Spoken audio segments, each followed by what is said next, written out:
HIV AIDS ವಿರುದ್ಧದ ಹೋರಾಟದಲ್ಲಿ ಆರೋಗ್ಯ ಇಲಾಖೆ ಮತ್ತು ವಿವಿಧ ಸಂಘ ಸಂಸ್ಥೆಗಳ ನೆರವಿನಿಂದ ಸಾಕಷ್ಟು ಯಶಸ್ಸು ಸಾಧಿಸಿದ್ದು, ಹೊಸದಾಗಿ ಎಚ್ಐವಿ ಸೋಂಕಿತರ ಸಂಖ್ಯೆ ಗಮನಾರ್ಹವಾಗಿ ಕಡಿಮೆಯಾಗುತ್ತಿದೆ. ಭಾರತ ಸರ್ಕಾರದ ಆಶಯದಂತೆ 2030ರ ವೇಳೆಗೆ ಎಚ್ಐವಿಯನ್ನ ಶೂನ್ಯಕ್ಕೆ ತರುವ ಗುರಿಯನ್ನ ಸಾಧಿಸುವಲ್ಲಿ ನಾವು ಇನ್ನಷ್ಟು ಪ್ರಯತ್ನಿಸಬೇಕಿದೆ. ಈ ಪ್ರಯತ್ನಕ್ಕೆ ಸಾರ್ವಜನಿಕರು ಕೈಜೋಡಿಸಬೇಕು ಎಂದು ತಾಲೂಕು ಆರೋಗ್ಯಾಧಿಕಾರಿ ಡಾ. ಉಷಾ ಹಸ್ಸೆಗಾರ್ ಹೇಳಿದರು.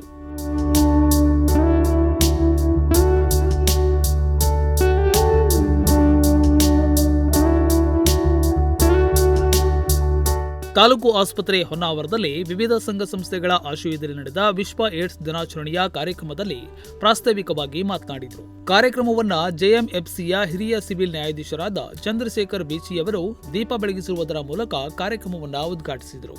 ಎಚ್ಐವಿ ಮತ್ತು ಏಡ್ಸ್ ಕುರಿತು ಆಸ್ಪತ್ರೆಯ ತಜ್ಞ ವೈದ್ಯ ಡಾ. ಶ್ರೀನಿವಾಸ ನಾಯ್ಕ ಮಾತನಾಡಿ, ಸರಿಯಾದ ಮಾಹಿತಿ ಮತ್ತು ತಿಳುವಳಿಕೆಯಿಂದ ಎಚ್ಐವಿಯ ನಿಯಂತ್ರಣ ಸಾಧ್ಯ. ಜನರಲ್ಲಿ ಇದರ ಬಗ್ಗೆ ಜಾಗೃತಿ ಮೂಡಿಸಬೇಕಿದೆ ಎಂದು ವಿವರಿಸಿದರು. ಸಿಡುಬನ್ನ ನಿರ್ಮೂಲನೆ ಮಾಡಾಯಿತು, ಪೋಲಿಯೋ ಡ್ರಾಪ್ಸ್ ಅನ್ನು ಹಾಕಿ ಪೋಲಿಯೋವನ್ನು ನಿರ್ಮೂಲನೆ ಮಾಡಿದ್ದೇವೆ. ಈಗ ಏಡ್ಸ್ ಕೊನೆಗಾಣಿಸುವ ಅಂಚಿನಲ್ಲಿದೆ. ಆದ್ರೆ ಮಾಡಬೇಕಾದ ಬಹಳ ಇದೆ.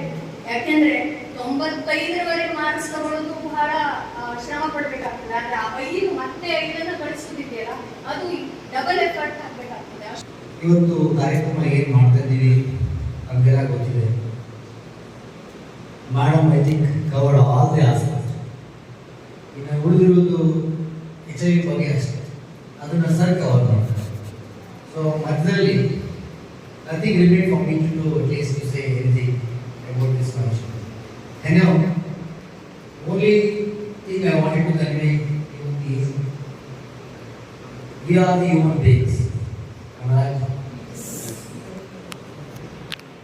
ಕಾರ್ಯಕ್ರಮದ ಅಧ್ಯಕ್ಷತೆಯನ್ನ ಡಾ. ರಾಜೇಶ್ ಕಣಿ ವಹಿಸಿದರು. ಕಾರ್ಯಕ್ರಮದಲ್ಲಿ ಸೆಂಟ್ ಇಗ್ನೇಷಿಯಸ್ ಮಹಾವಿದ್ಯಾಲಯದ ಪ್ರಿನ್ಸಿಪಾಲ್ ಸಿಸ್ಟರ್ ರೇಯಾನಾ, ವಕೀಲರ ಸಂಘದ ಅಧ್ಯಕ್ಷರಾದ ವಿಎಂ ಭಂಡಾರಿ, ವಕೀಲರ ಸಂಘದ ಸದಸ್ಯರು, ಆರೋಗ್ಯ ಇಲಾಖೆಯ ಸಿಬ್ಬಂದಿಗಳು ಉಪಸ್ಥಿತರಿದ್ದರು. Nudisiri news desk, Honnavar.